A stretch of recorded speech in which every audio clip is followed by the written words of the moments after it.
Hey, it's Andrew here at BTO Range in Conroe, Texas, and today's little gun topic we're going to talk about is the Winchester Model 1890, one of the first, if you will, gallery guns out there. It's not the first slide-action .22 long rifle.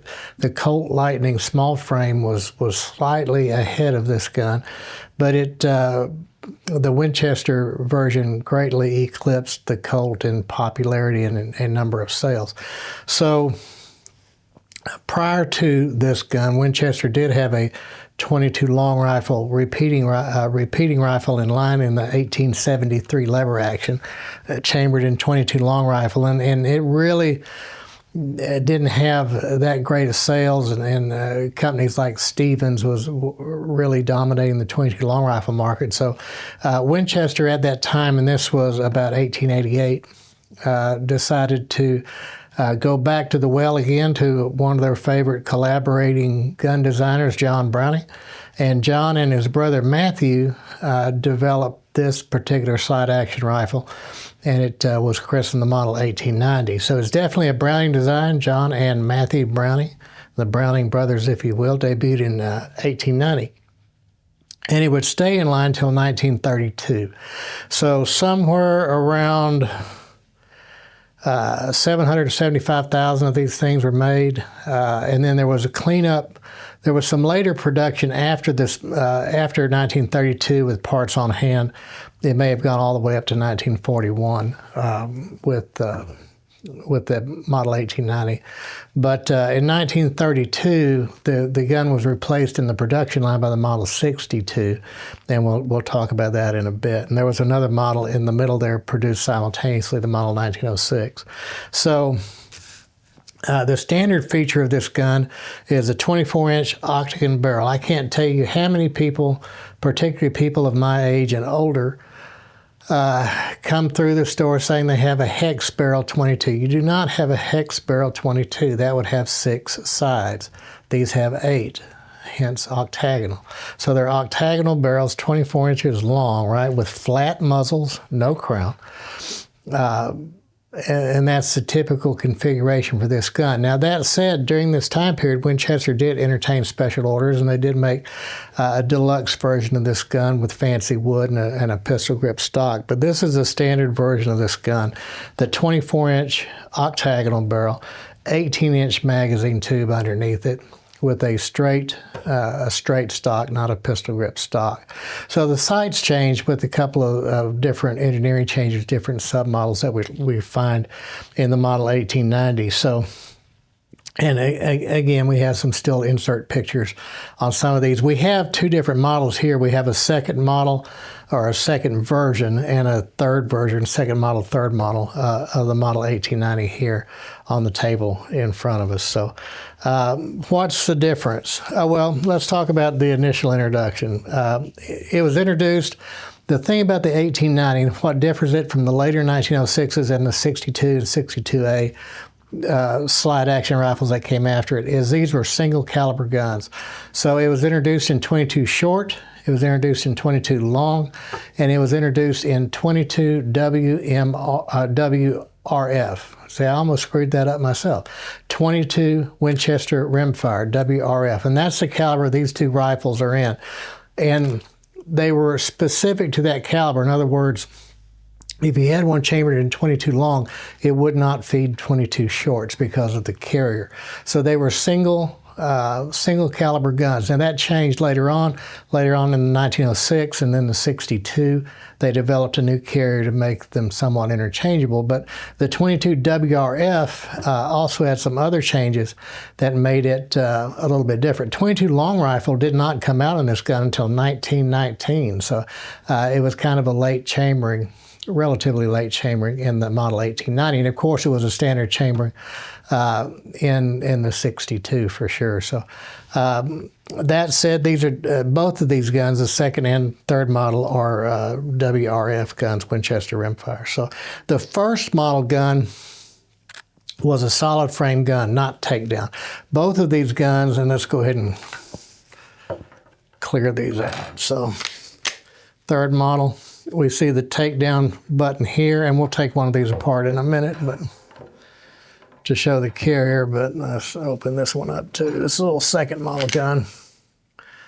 So the takedown screw here on the second model. So the first models were not takedown, they were solid frame guns. And they had case colored, same barrel, 24-inch rust blued barrel, octagonal, with case colored receivers. Crescent butt plate straight stock was a standard configuration of that gun with the case colored receiver. So we see those only produced from 1890 until 1892. Somewhere around serial number 15552, I think is the number that is generally accepted for that. And the serial number on these guns are found on the lower tang. And on the earlier guns, such as this second model and all first models, the serial number is only found on the lower tang. On the third model, we'll show you that in a second, the serial number is also here, and those two should match. If you're looking at a late second issue or a third issue model 1890, those serial numbers should match. Don't be concerned if you're looking at an earlier second model or any first model and there's no serial number here because it never had one. So,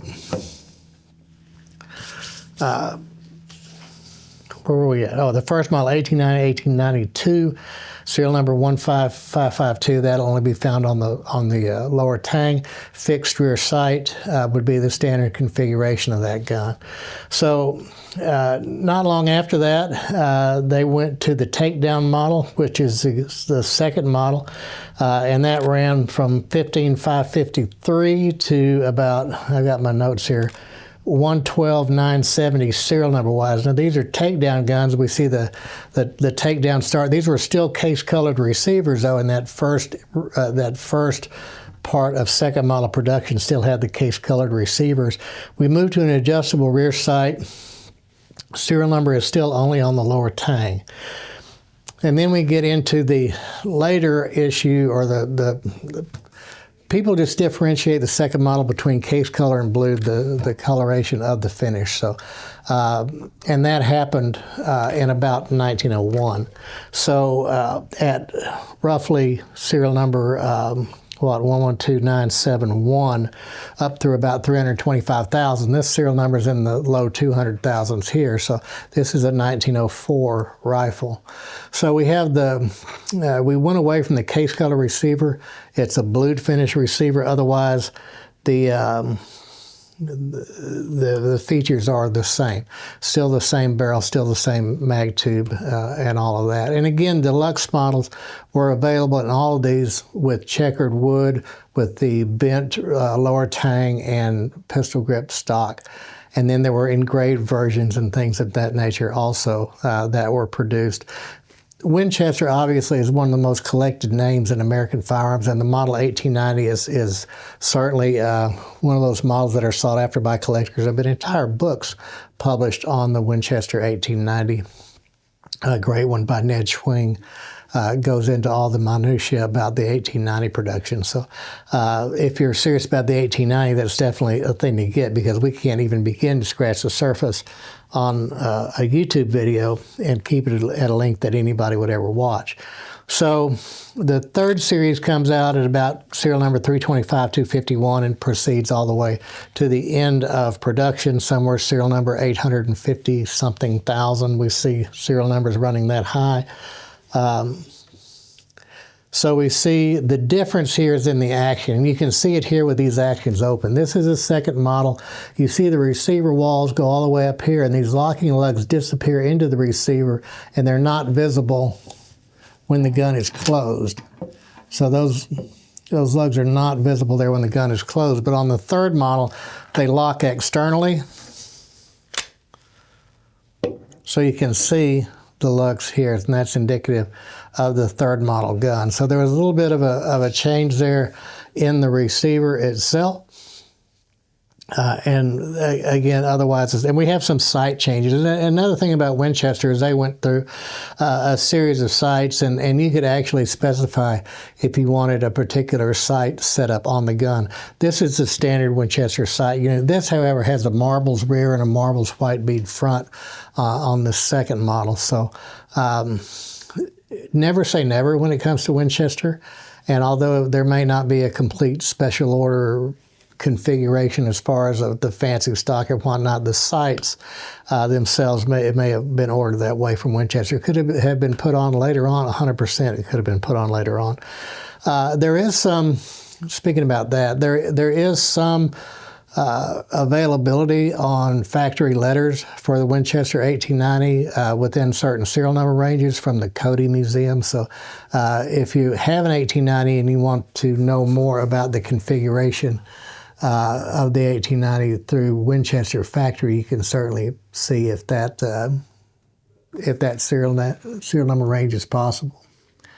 So the 1906. The 1906 was introduced, same receiver as the third model gun, but it was made to be less expensive on the retail end of it. So they had a 20-inch barrel, round, not octagonal, and the stocks were not walnut. They were made out of what's called gum wood, which is sweet gum trees or red gum trees.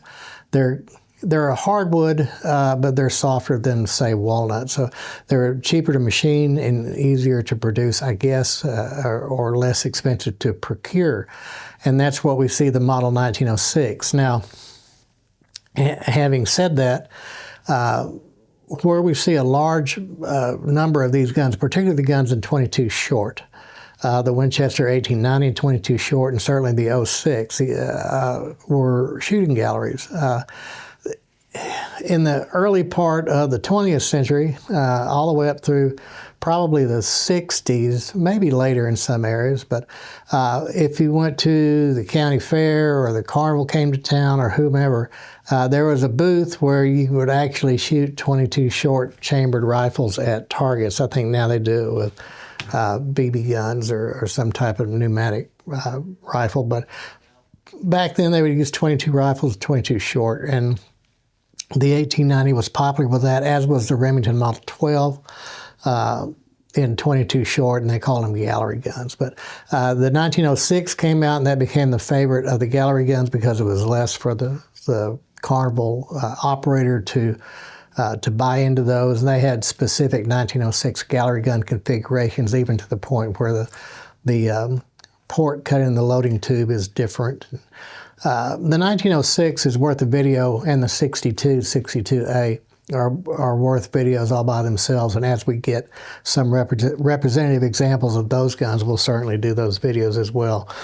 So after 1932, the 62 came out, and the 62A came out, 23-inch round barrel, and a lot of the action parts are the same. So one of the big detractions, I guess, from the 1890 is that inability to use readily available ammunition, right? 22 long rifle is actually more collectible in this gun because fewer were made. So, and there's 1919 from 1890 before they even introduced this gun in long rifles. So I've been asked from time to time to do some conversions on these guns, particularly from 22 short guns. This gun was very popular in 22 short. You find them a lot on the used market in 22 short in various degrees of wear. And to convert those to 22 long rifles, a fairly simple conversion. The bore diameter is the same. All you have to do is rechamber the barrel, and then you can lengthen the carrier. The hole in the carrier where the cartridge fits needs to be lengthened to accommodate that long rifle round. It's a fairly straightforward bit of. It's not really. I wouldn't necessarily even consider it machining necessarily. You can use a piloted chambering reamer, and with the appropriate gauges and cut that chamber by hand. You don't necessarily need a lathe to do it. And the same thing with modifying the carrier. That can be done fairly easy without expensive tooling. So that said, it can be done. Now, that brings us to, well, another conversion that can happen is using carriers for the later 06s or 62s that have a different lever in them that accommodates for the different length of the cartridges. A little bit more complicated with that conversion, but this brings us to the discussion of the cartridges, and these two guns are chambered for 22 Winchester rimfire WRF. That cartridge was developed and introduced with this rifle, and it was later picked up in some Stevens rifles, and Colt chambered some revolvers in 22 WRF, and Remington chambered, or basically duplicated the round, used a different bullet profile. Instead of the flat profile of the Winchester round, they used a more round nose profile, and they called it 22 Remington Special. And they chambered some of their rifles in that, the Model 12, for example, in 22 Remington Special. The cartridges are otherwise identical except for the bullet configuration that can be used interchangeably.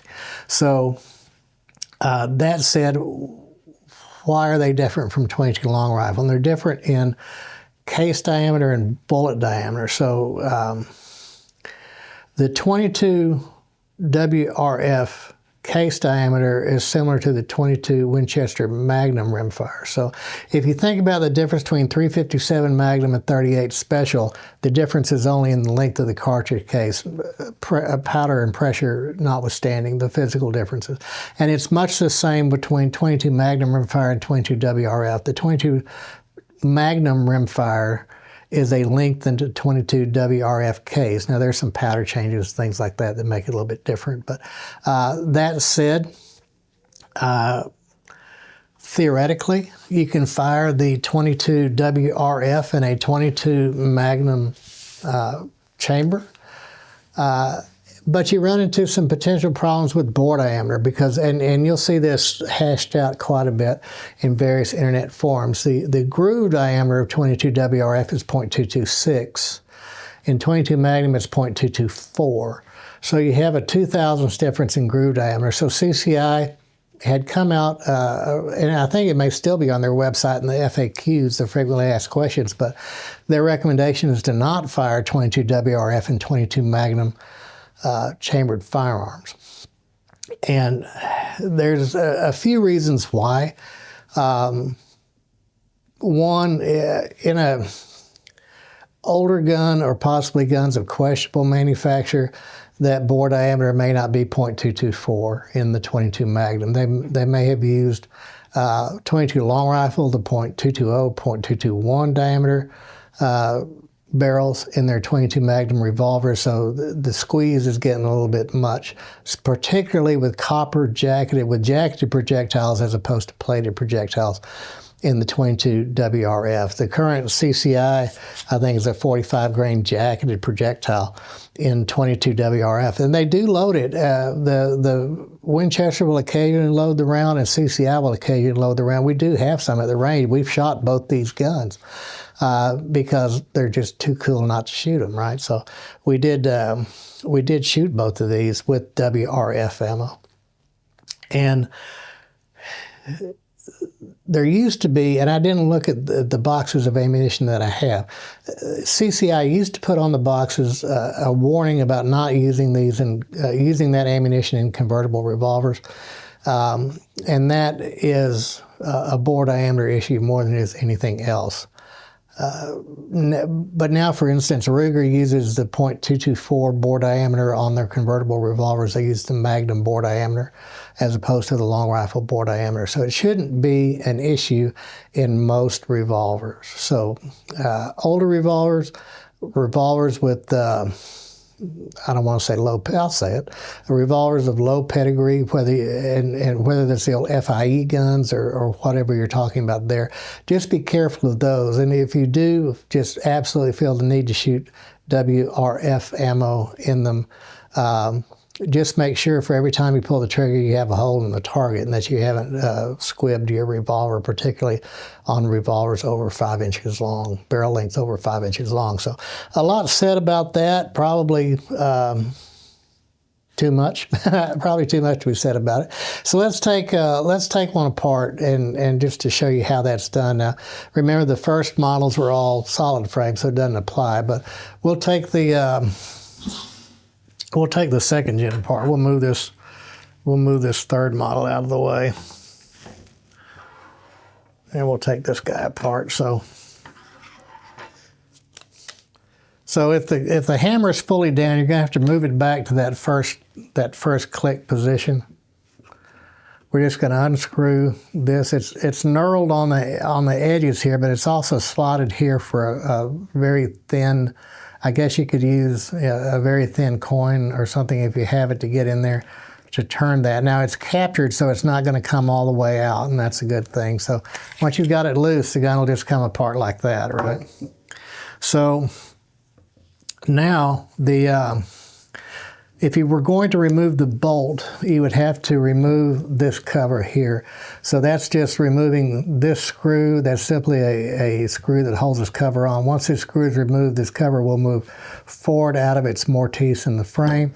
That would allow you to kind of move this, this bar out to where it doesn't engage the bolt anymore, and then the bolt will come out the back. So that would allow you complete access to the chamber, and you wouldn't need to really to go any further with it. So you can see now that you have, even just taking it apart this way with the carrier out of the way, you have room to get in there with the brush to the breech face and the bolt face. You can get in there with a brush and clean that up. So you don't necessarily need to pull the bolt out unless you just want to. Now, if you're evaluating one of these guns, a Winchester 190, and you're wanting to buy it, once you've, and again, on this particular gun, it's a second model, so it's only got the one serial number on the lower tang. If it was a later second model or third model, it would also have the serial number here. This gun's a WRF, so I don't know if you can see it right there. It is stamped WRF on the face of that receiver there. That's going to be probably a pretty tight shot, but it's stamped WRF there also.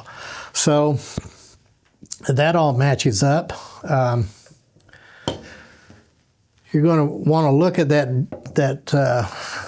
that breech face. Now, notice this is locked, right? It's designed to be locked. So in order for me to run that bolt back, I've got to push the firing pin in, and that unlocks that. It allows me to push the bolt all the way to the rear. So check that breech face, because that firing pin does not float, and excessive dry firing on this gun can cause the firing pin to peen that chamber mouth and make it difficult to feed and extract rounds. So that's easily fixed with a chamber swage or a chamber iron, depending on the same tool, just depends on which catalog you're getting it from. But check that when you're looking. These guns saw a ton of use, and a ton of use a lot of times by kiddos and people that maybe didn't take care of their guns all that well. So finish wear, this is about typical finish that you see, or worse, that you see on most of these guns when you find them. It's unusual to find a high condition unit. Now, on this carrier, you have a spring that lives right here that puts spring tension on this lever. So this spring, quite often, you know, on a gun that, gosh, 1910, right? So 1904, this is 2025. So this gun's 120 years old in some months. So this spring might have a little less zip in it than it used to have. The good news is all of the springs in this gun and a lot of the other smaller parts in this gun are being remade, and they're being remade well.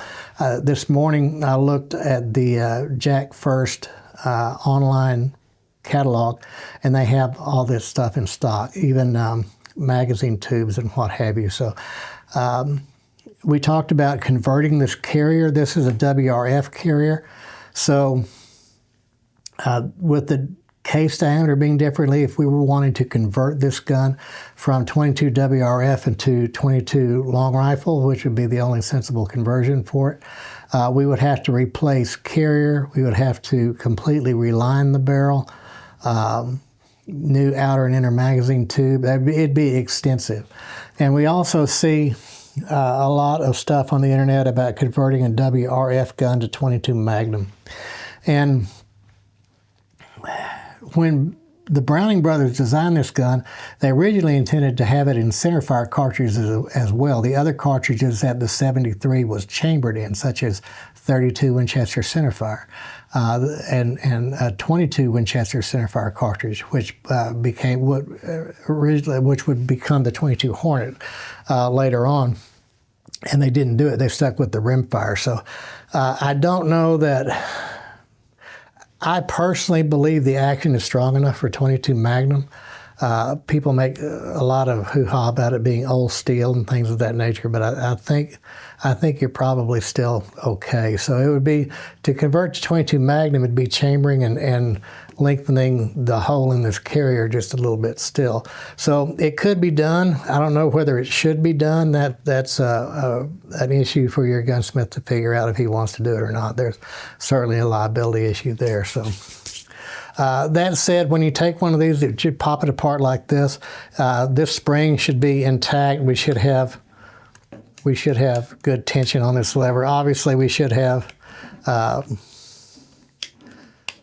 good mainspring tension. There's a flat mainspring under here on the 1890s, just the leaf style mainspring. Those are being remade. So if you don't have all these clicks on the hammer is not being remade. If you don't have all those clicks and it's not holding like it should, then it'd be technically possible to weld up and recut those hammer notches, but you could certainly source a reasonable condition used hammer for not a ton of extra money. Check the screw slots. You see this screw slot here has been buggered up horribly from somebody taking the stock off with their hardware store screwdriver. And we're missing this front hole. This is drilled and tapped for a tang sight, which was available from Winchester and from various other sources. So the different tang sights were available there. So, and then obviously you want to check the bore and that type of stuff, same as you would any other gun. So what do these things bring? Originality, scarcity, condition. Almost 1 million, well, 750,000 of these things were made. So they're not particularly scarce in general, but they're exceptionally scarce in high condition. So if you have a first model gun, the non-takedown gun, in any kind of reasonable condition, it's easily $5,000. And goes up from there. So once we get into the deluxe guns, provided they letter, provided there's provenance with them, then there are $10,000 model 1890s out there in the first models, the case-colored guns. So the second model guns, again, the case color brings more than the blue because there are fewer of them. But that said, the blue second model guns typically are going to be 500-ish to 600-ish, possibly a little more depending on what caliber and condition. And then in the third model gun, most of them in the typical gray metal finish with beat up wood is around a $400 gun. And then as condition gets better, then money goes up from there. So also remember that this particular gun crosses that antique to modern line. The gun was brought out in 1890, so guns made, all first model guns are antiques, and guns made before 1899 are considered antique, and that generally adds a little bit of money to that to the retail side if they're not part of, or they don't require a federal firearms license or gun forms or any of that in most jurisdictions. Some local jurisdictions do. So anyway, that's the model 1890. A lot of times we see these grossly overpriced. So when you go into your local gun shop or you're hitting pawn shops or whatever you do to look for used guns and you see an 1890 on the rack, a lot of people will say, oh, it's a Winchester and it's old and it says 1890 on it. So it must be worth $1 billion. And most of the time they're not. Most of the time they're $400 guns, $450 guns at retail. So if you get the opportunity to buy one at a reasonable price, please do. They are so much fun to shoot. Even in 22 WRF, because that ammunition is very much still out there and still available. So if you like what we're doing, hit that like button, hit that little subscribe button, hit that bell that notifies you when we push out new stuff. We try to do it as often as we can. We've got a few more things coming up in the pipe. We got some pretty cool Browning 85s. We're going to do some of those. I've got a Remington 878 Automaster over there. So, I mean, we've got some good stuff in, so we're going to start pushing out a few of these videos on some of the more, some of the odder guns that people don't see very much. So we appreciate you watching this channel. We really do. Never would have dreamed that it would get any traction at all, but it has, and we enjoy it. So thanks a bunch, and we'll see you next time.